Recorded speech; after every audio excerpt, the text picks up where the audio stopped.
So guys, now let us start with the course of the 7th cranial nerve. We are going to make use of this schematic diagram to understand the course. We will try to make fit this diagram in one single page so that it is very easy for us to read during revision. Okay, so 7th cranial nerve originates from the pons. Okay, so this is our nucleus of the 7th cranial nerve. This is the nucleus of the 6th cranial nerve. 7th cranial nerve will originate from this nucleus and it will wind around the nucleus of the 6th cranial nerve, and then it will exit out of the pons. Okay, as it exits out of the pons, it enters and exits this internal acoustic or internal auditory meatus. So as this now passes through the internal auditory or acoustic meatus, it takes a sharp turn. Guys, one more important point to remember here is whenever the nerve is taking a sharp turn, we call it as a genu. So till now, the nerve has taken two sharp turns. So first was this. So we will call it as a internal genu, as it is inside the pons, and we know that this is also a sharp turn. So we will call it as an external genu. Better we call it as a first external genu because there is one more external genu as the nerve arrives here. Okay. Now, exactly after the external genu, first external genu, this nerve, facial nerve, will give branch which is known as the greater petrosal nerve. We will call this nerve as GPN. GPN is the greater petrosal nerve. And greater petrosal nerve is going to pass through the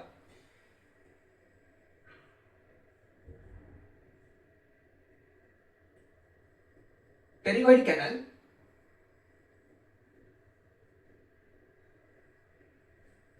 and reaches one ganglion. And name of the ganglion is, we will call it PPG, as pterygopalatine ganglion. So now the facial nerve is going to give its fibers to the pterygopalatine ganglion, and the pterygopalatine ganglion is going to carry this to the lacrimal glands.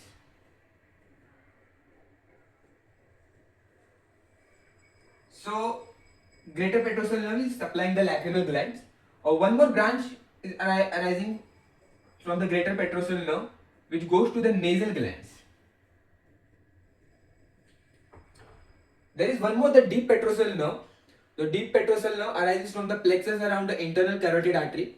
But let us not complicate this diagram by drawing the deep petrosal nerve. Now the facial nerve, it passes behind the middle ear, and as it passes behind the middle ear, it comes onto the lateral side of the middle ear. And as we can see here, this nerve is taking one more sharp turn, and this we will call it as a second external genu.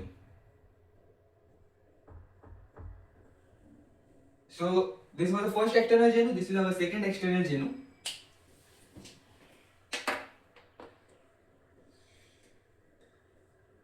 After the nerve being on the lateral side of the middle ear, this is our middle ear. This box here drawn is the middle ear. Now the nerve will give one branch, which is the branch to the stapedius muscle. Stapedius muscle, we all know it is a muscle of the ear. And this now gives one more branch, which is a chorda tympani branch. So this chorda tympani branch is going to pass whole through the middle ear and joins the lingual nerve. It joins the lingual nerve, but still its fibers of the chorda tympani nerve and fibers of the lingual nerve remains different. Okay, so we will write CT as a chorda tympani nerve, and this chorda tympani nerve is going to relay the messages or its nerve fibers to the submandibular ganglion. So this is our submandibular ganglion.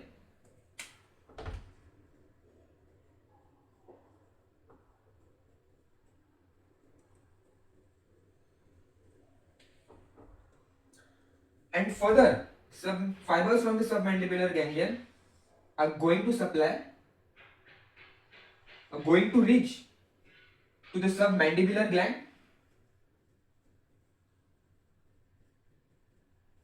and sublingual gland respectively.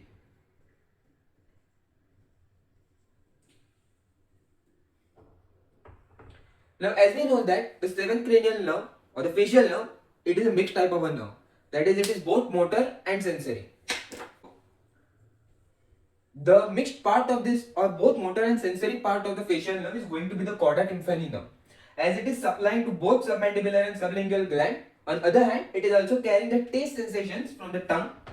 So yes, it is going to carry the taste sensations from the tongue. So it is going to carry the taste sensations from the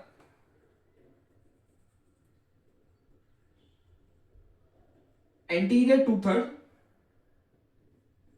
of tongue and soft palate.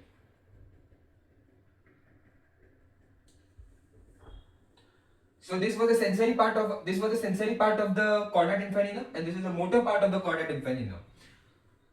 Now let us talk about the main branch, which is the main nerve, which is the facial nerve. It gives a step. After the second external genu, it is giving the first branch to the stapedius, and second is the chorda tympani nerve.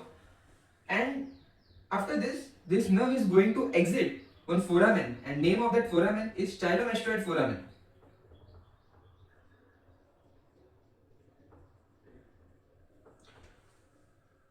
As the seventh cranial nerve exits the stylomastoid foramen or passes through the stylomastoid foramen, it is going to exit the skull. After passing through the stylomastoid foramen, it divides itself into three branches. So the first branch is going to go behind the parotid gland. So this is our parotid gland, and divides into 5 other sub branches.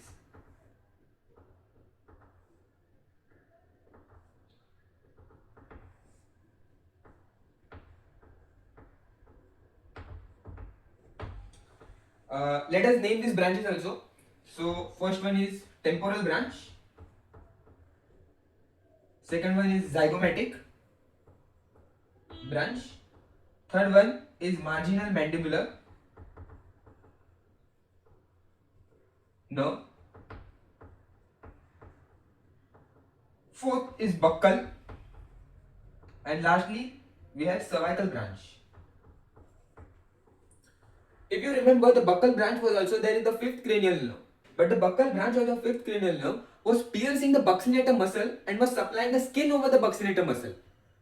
And like that, this buccal branch is going to supply the buccinator muscle itself.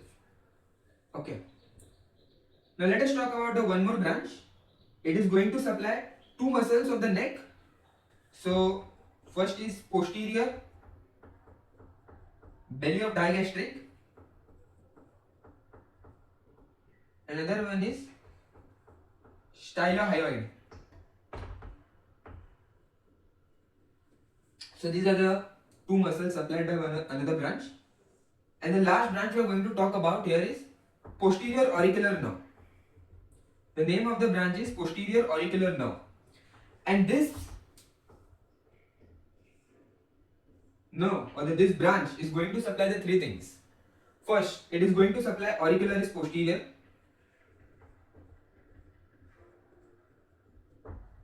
Second, it is going to supply occipitalis muscle. And third one, it is going to supply skin over external auditory meatus.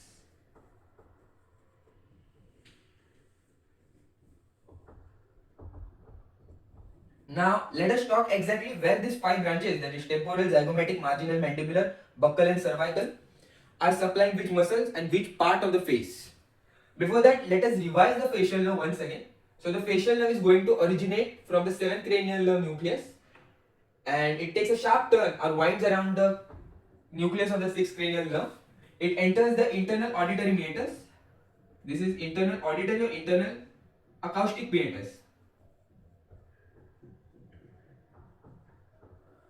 It exits the internal acoustic or internal auditory meatus and takes a first sharp turn.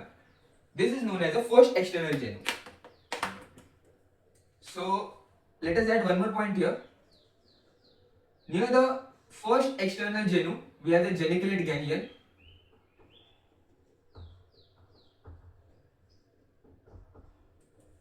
So this is one additional point we have added. Now the facial nerve is going to give one branch which is known as the greater petrosal nerve after the first external genu.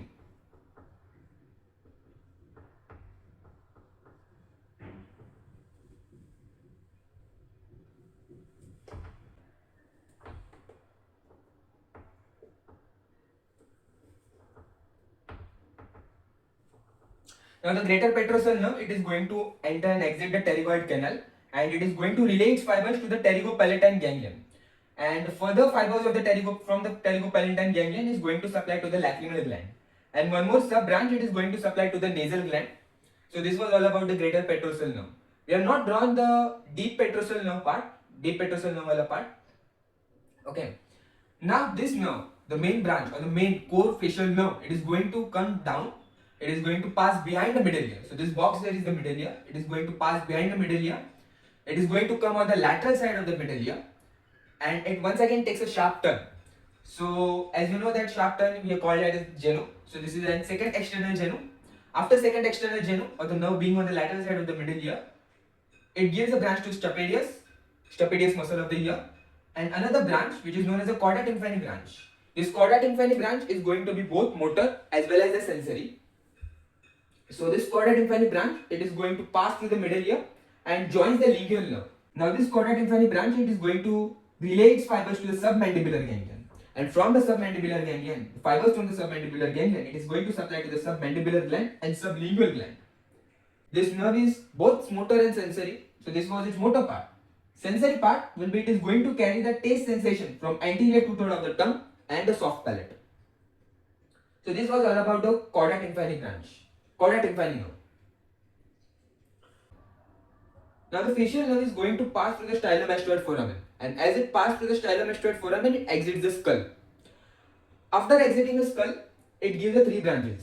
So first branch, it is going to pass behind the parotid gland and divides into further 5 branches, which are temporal, zygomatic, marginal mandibular, buccal, cervical.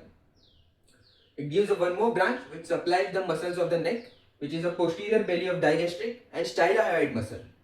And another branch which is the posterior auricular nerve, it supplies the auricularis posterior, occipitalis and skin over the external auditory meatus. Now let us learn where this temporal, zygomatic, marginal mandibular, buccal and cervical branches supply. Let us continue with these branches, with these 5 branches.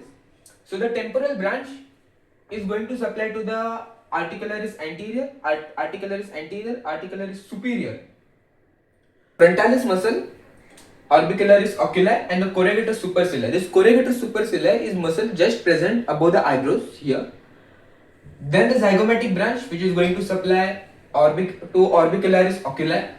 Marginal mandibular is going to supply to the muscles of lower lip and chin. Buccal branch, as you all know, it is going to supply buccinator muscle. And the cervical branch, it is going to supply a superficial muscle of neck, which is platysma. So here we finish with the course of the 7th cranial nerve, and in the next video we are going to learn about the clinical features of the 7th cranial nerve. Thank you.